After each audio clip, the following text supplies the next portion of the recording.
Hello mga ka-KJ, eto yung time na nagluto ako ng Spanish sardines na talaga namang nagustuhan ng lahat. At sabi ko ay para may stock kami at may madukot na ulam anytime na wala kaming may ulam. Dahil marami nga akong niluto, nasa halos 3 kilong mahigit ito. Kaya lang yung sinabi ko na para may makain kami at matagalang ulam ay hindi nangyari. Kasi talagang inaraw-araw na ulam ang nangyari after maluto. At talagang sarapan ang lahat, pati mga bata ay nagustuhan talaga yung ating Spanish sardines na talaga namang patitinik ay kain at walang tira kundi yung mata ng isda, yung bilog na puti. At the rest talaga namang walang tapon. Ayan, sumingaw na siya.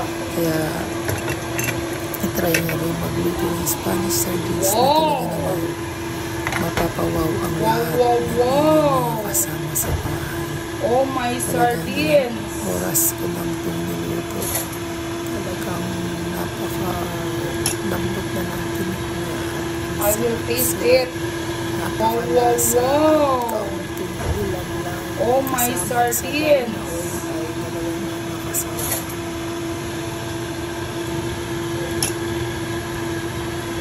I will taste it.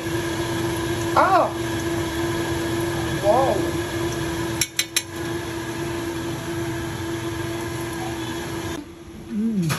Ayos na. Kay Daddy, bigyan mo sa akin yung takot. Kukulaan pa. Daddy, Konti pa, konti na lang. Sa plywood nyo. Ay, wag! Ay, nako. Ngayon to. Test. Sardinas. Bigyan mo sa akin. Yes. Sarap! Malambot na yung tinik.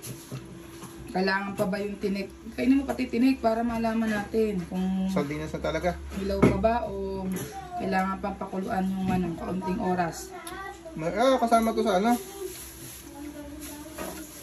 Hindi dabog din, no? Masarap. Mga tinik.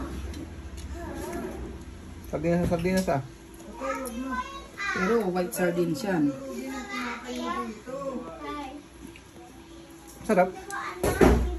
Para may stock tayong ulam. Kainin mo pa yun. Ano siya? Sarap ba? Kapatid tinik, kain na. Lambot na yung tinik. Oo. Malakas kayo. Sarap.